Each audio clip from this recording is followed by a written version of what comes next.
हमारे गांव में अभी तक शिवलिंग नहीं था, मंदिर है। गंगाधरंग रमणी जटाकलापम गौरी निरंतर विभूषित वाम भागम नारायण प्रियमनंगमदापहारम वाराणसी पुरपतिम भज विश्वनाथम। किसी भी शिवलिंग को स्थापित करने के लिए लगभग 5 मंदिर, कम से कम 5 मंदिर को भगवान शिव को झांकी दिखलाना पड़ता है। बहुत खुशी है, बहुत खुशी सर है। आपके पीछे जन सैलाब, थोड़ा कैमरामैन दिखा दीजिए, पूरा जन सैलाब हुआ हुआ, जबकि मेरा गांव मात्र 50 घर की बस्ती है, मात्र 50 घर की बस्ती है। बहुत संपन्न गांव भी नहीं है, एक बहुत गरीब गांव है। मिलती है, पूजा पाठ से कुछ होता नहीं है, लेकिन हमारे मन को शांति प्रदान होती है। सत्य के मार्ग पे चलना, हमेशा अच्छी बात रखना, हमेशा अच्छा सोच रखना, किसी की बुराई नहीं करना। नमस्कार, आप देख रहे हैं गांव से शहर में, मैं हूँ आपके साथ कृष्णा कुमार केसरी।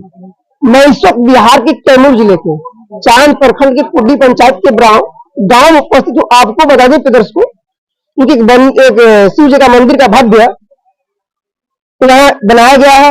कहा जाता है कि जब किसी ईश्वर का मंदिर बन जाता है तो सार्थक जीवन हो जाता है। जिस प्रकार से लोग अपना घर बनाते हैं तो सार्थक जीवन होता है। इससे भी बेहतर जब लोग मंदिर बनवा देते हैं तो काफी गांव घर अगल बगल का विकास होता है और काफी लोगों में उत्साह भी होता है। मेरे साथ संदीप पांडे जी है। इनके मन में, इनके ख्याल में कैसे आया कि मंदिर का उद्घाटन करें, अपने गांव में मंदिर बनाए। बड़ी बात है कि इस गांव में मंदिर नहीं था और उनके ख्याल में आया कि मंदिर का निर्माण किया जाए और लोगों का कल्याण भी, लोग पूजा पाठ भी करें, दूसरे गांव में पूजा पाठ करने भी न जाए। मेरे साथ संदीप पांडे जी, उनसे जान लेते हैं कि ख्याल में कैसे आया। बहुत बहुत धन्यवाद आपके चैनल को कृष्णा जी। आपको बताते हुए अपार हर्ष के साथ कहना पड़ रहा है कि आज हम लोग, आज जो आप यहाँ उपस्थित हुए हैं, ये चांद प्रखंड, कैमूर जिले के चांद प्रखंड के कुड्डी पंचायत में एक छोटा सा गांव बराव है। यह बहुत ही छोटा गांव है, ये एक भी वार्ड का गांव नहीं है। यहाँ पे बराव और सलौजा 2 गांव मिलाकर एक वार्ड है। और हमारे गांव में अभी तक शिवलिंग नहीं था, मंदिर है, मंदिर काली माता का और एक छोटा सा मंदिर है गांव में, लेकिन शिवलिंग स्थापित नहीं हुआ था। शंकर भगवान का कोई स्थापित मंदिर नहीं था। तो तमाम ग्रामवासियों और सभी यहाँ के जितने भी भक्तगण हैं, उनके सहयोग से और मेरे प्रयास से हमको ख्याल आया कि नहीं, मंदिर का कार्य किया जाए और मंदिर बनवाया जाए। क्योंकि आज के डेट में, आज के समय में जैसे हमारी संस्कृति लुप्त होते जा रही है, उस संस्कृति को जागृत करना हम लोग युवाओं का बहुत बड़ा महत्व है।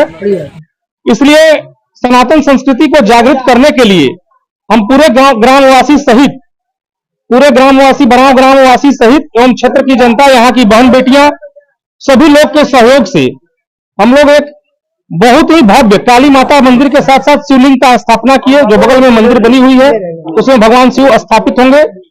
उसी कार्यक्रम लगभग 4 दिनों से चल रहा है।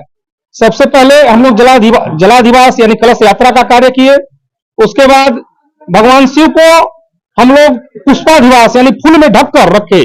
उसके बाद उनको फल में ढके, हम लोग फल में ढककर रखे, उसको फलाधिवास बोलते हैं।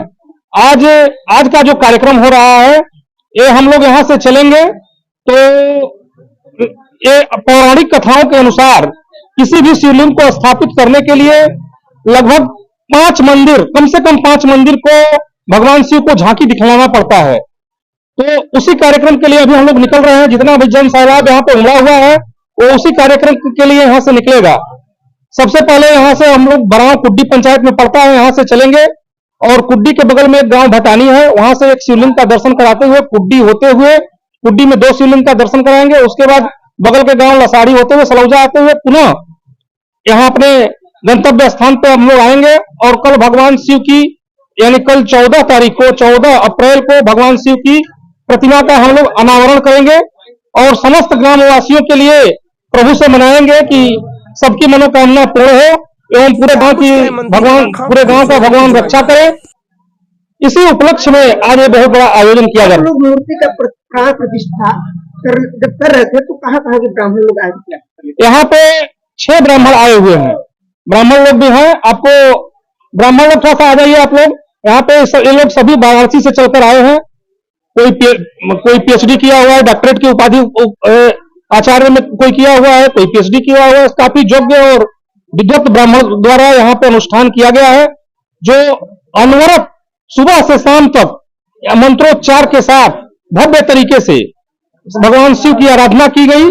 और शिव की आराधना के उपरांत ही हम लोग जो भी विधि विधान है उस विधि विधान के अनुसार हम लोग उसको स्थापित करेंगे, ताकि जो आने वाली पीढ़ी है उसको याद करे और सनातन संस्कृति को जागृत करे, ताकि बताना न पड़े कि नहीं सनातन संस्कृति भी थी हमारे देश में, अभी विलुप्त होते जा रहा था जो चीज, उसको हम लोग जागृत करने का समस्त ग्रामवासी काम कर रहे हैं। आपके गांव के लोग आपके साथ कदम से कदम मिलाकर इस मंदिर में सहयोग कर रहे हैं। देखिए आपके पीछे जन सैलाब, थोड़ा कैमरामैन दिखा दीजिए, पूरा जन सैलाब हुआ, जबकि मेरा गांव मात्र 50 घर की बस्ती है, मात्र 50 घर की बस्ती है। बहुत संपन्न गांव भी नहीं है, बहुत गरीब गांव है, बहुत छोटे छोटे लोग हैं यहाँ पे, लेकिन सब कदम से कदम मिलाकर चल रहे हैं। आप पीछे देखिएगा अगर, तो पूरे गांव के लोग यहाँ पे एकत्रित हुए हैं, सबका सहयोग भरपूर रहा है और सबका प्रयास रहा है, और हमारे गांव के बहन बेटियों का भी प्रयास रहा है इस मंदिर को स्थापित करने का। ख्याल रहता है पैसा कमाने के बाद कुछ और करने का आपके ख्याल में, या मंदिर बनाने का, या कुछ ईश्वर का साक्षात? देखिए हर व्यक्ति पैसा कमाता है और पैसे की हर व्यक्ति को जरूरत है, लेकिन पैसा के साथ साथ कुछ ऐसी चीजें हैं, धर्मावलंबी चीजें, जिसको हम लोग को क्या बोलते हैं उसको, वंशानुगत जो चीज मिली हुई है, बहुत पहले से मिली हुई, विरासत में मिली हुई है। मंदिर कोई आज नया चीज नहीं बन रहा है, बहुत पहले से मंदिर बनता आया है और बहुत पहले से लोग बनवाते आए हैं। आज के लगभग 500 साल पहले भी मंदिर था, आज के हजारों साल पहले भी मंदिर था, और आज भी मंदिर है। बीच में थोड़ा सा हम लोग डगमगा जाते हैं आधुनिकता में आकर के, लेकिन आज पुनः जो आज की पीढ़ी है पूजा पाठ के तरफ ध्यान कर रही है, क्योंकि इससे मन की शांति मिलती है। पूजा पाठ से कुछ होता नहीं है, लेकिन हमारे मन को शांति प्रदान होती है, ताकि हमारे मन को शांति मिले। और भगवान से कामना हम करते हैं कि हमारे समूचे ग्रामवासी सुखी संपन्न अच्छे ढंग से। सनातन भाइयों के लिए क्या कुछ करेंगे? सनातन भाइयों के लिए हम यही कहना चाहेंगे कि अपने विचार को, अपने व्यवहार को, हमेशा जो सनातन संस्कृति हमको मिली है, जो सिखाई है कि सत्य के मार्ग पे चलना, हमेशा अच्छी बात रखना, हमेशा अच्छा सोच रखना, किसी की बुराई नहीं करना और किसी का अहित नहीं करना, ये चीज हम कहेंगे अपने सनातन भाइयों से लिए कि अपने माइंड में हमेशा रखें और हमेशा बढ़ चढ़कर कदम से कदम मिलाकर आगे बढ़ें। क्या नाम पड़ेगा आपका? मेरा नाम संदीप पांडे हुआ। गांव के लोगों से जान लेते हैं कि क्या इन लोगों के अंदर खुशी है कि नहीं है कि जब मंदिर का प्राण प्रतिष्ठा हुआ?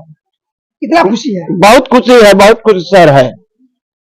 क्या गांव समाज के लोग उनके साथ कदम से कदम मिलाकर सहयोग कर रहे हैं? हाँ सर, एकदम करेंगे, सहयोग है, पूरा खुशी है। आपके गांव में मंदिर नहीं था तो? नहीं, मंदिर था लेकिन छोटा था, लेकिन भोलेनाथ का मंदिर बैठा है, तो इसलिए हम लोग बहुत खुशी है, खुशी है, बहुत खुशी है। आप लोग खुशी जाहिर कर रहे हैं? हाँ खुशी है। इसमें लोगों के अंदर कहीं न कहीं खुशी है, और पांडे जी का कहीं धन्यवाद का पात्र है, क्योंकि इनके ख्याल में आया कि मंदिर का निर्माण किया गया, भव्य मंदिर का। इस गांव में मंदिर नहीं होता है, कुछ गांव का विकास और किस प्रकार से लोग रहते हैं सब लोग जानते हैं, और गांव में मंदिर नहीं है तो मंदिर बनवाना आवश्यक जरूरी है, और पांडे जी का ख्याल आया। पांडे जी को बहुत बहुत धन्यवाद। मैं आशीष सर आया गांव में, पंडित जी लोग किस प्रकार से पूजा पाठ कर रहे हैं और शिवलिंग को किस प्रकार से स्थापित करेंगे, प्राण प्रतिष्ठा किस प्रकार से करेंगे, ऐसे जान लेते हैं बनारस के पंडित जी लोग से। हरिओम गंगा तरंग रमणी जटाकलापम गौरी निरंतर विभूषित वामभागम नारायण प्रियमनंगमदापहारम वाराणसीपुरपतिं भज विश्वनाथम। सर्वप्रथम आप सभी को हर हर महादेव करते हुए बहुत ही प्रसन्नता का विषय है कि यह बिहार प्रदेश में कैमूर जिला में बराव नामक ग्राम में भगवान नर्मदेश्वर की 5 दिवसीय प्राण प्रतिष्ठा का आयोजन किया गया है, जिसके सहयोगी समस्त ग्रामवासीगण, क्षेत्रवासीगण, मुख्य रूप से में इसमें अग्रसर माननीय हमारे भैया पांडे जी और हमारे काशी से आए हुए विद्वत समाज। यह आयोजन बहुत ही प्रसन्नता पूर्वक हो रहा है और इसमें समस्त ग्रामवासियों में चहल पहल है, बहुत ही खुशी का आनंद है, सब लोग प्रसन्न से हैं। और यह कार्यक्रम आज इसका 4वां दिवस है। यह 10 तारीख से प्रारंभ है, जो कि भगवान का सर्वप्रथम यज्ञ के तरीके से जल यात्रा का कार्यक्रम किया गया। उसके बाद पीठ का पूजन हुआ, वेदियां बनी, आवाहन हुआ, पूजन हुआ। 11 तारीख में भगवान का जलाधिवास का कार्यक्रम हुआ। उसके बाद भगवान अन्न में प्रवेश किए, अन्न में शयन कराने के बाद भगवान का पुष्पाधिवास का कार्यक्रम संपन्न किया गया। उसके पश्चात फलाधिवास एवं अब भगवान के शिखर का अभिषेक कराया गया 81 कलशों के द्वारा, जो कि समस्त ग्रामवासी अपने घर से, अपने जो जहां से भी है, अपने जगहों से चलकर विभिन्न नदियों का जल, तीर्थों का जल, मंदाकिनी का जल, गंगा का जल, मां भगवती का जल, सबका जल ले आए और भगवान के शिखर का 81 कलशों से अभिषेक किया गया। उसके तत्पश्चात भगवान नर्मदेश्वर महादेव का 92 औषधियों से, जहां तक कि हमारे शास्त्रों में कहा गया है, उसको देव स्तंभन की प्रक्रिया कही गई है। 92 कलशों से, महा औषधियों से भगवान नर्मदेश्वर का महास्नान किया गया। महास्नान कराने के बाद हमारे विद्वत समाज ने भगवान का विधिवत रूप से, जैसा कि आप सामने देख रहे हैं, उनका श्रृंगार किया गया है और भगवान एकदम साक्षात उज्जैन महाकाल की धरती से पधार कर सीधे बराव ग्राम में प्रवेश कर गए हैं। और बहुत ही प्रसन्नता का विषय है कि अब सभी समस्त भक्तगण यहां से चलकर, जो कि पहले ही निर्देशित कर दिया गया है कि कम से कम भगवान महादेव को, नर्मदेश्वर जी को 5 शिवाला का दर्शन कराना है, जो कि सभी क्रम आपको पूर्व में भी हमारे भैया ने बताया है। और उसके बाद भगवान जब वहां से आएंगे तो भगवान का शयनाधिवास का कार्यक्रम कराया जाएगा। उसके बाद कल 14 तारीख की डेट में, दिन सोमवार को, स्थिर लग्न देखते हुए भगवान नर्मदेश्वर महादेव का प्राण प्रतिष्ठा का कार्यक्रम बहुत ही दिव्यतम रूप से किया जाएगा। और जहां तक कि आप देख रहे हैं, मां भगवती महाकाली का प्रांगण है, भगवती यहां पर विराजमान है और भगवती का नया स्थान बनाया गया है। भगवती भी अपने स्थान से हटके पिछले स्थान को ग्रहण करेंगी और बहुत ही प्रसन्नता का विषय है। सब लोग आनंदित हैं, सब लोग प्रसन्न हैं।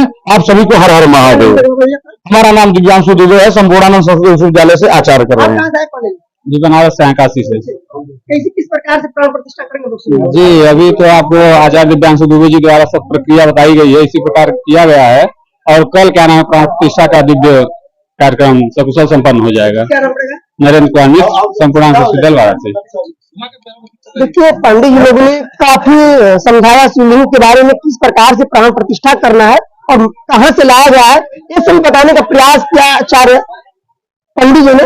ईश्वर को मानते हैं तो ईश्वर के बिना जीवन अधूरा है, कभी भी ईश्वर के बिना जीवन अधूरा। जिस प्रकार से घर बनाते हैं कि आदमी कहता है कि सार्थक जीवन होता है, उस प्रकार मंदिर बन जाता है और काफी जीवन सार्थक होता है। बहुत खुशी होगा सभी लोगों को, सब लोग बहुत प्रसन्न है मुद्रा में। मंदिर में बिल्कुल पूरे गांव का समर्थन, बल्कि इलाके का समर्थन है और पूरे इलाके के लोग जो है समर्थन दे रहे हैं। क्या नाम पड़ेगा बाबा जी आपका? कन्हैया सिंह।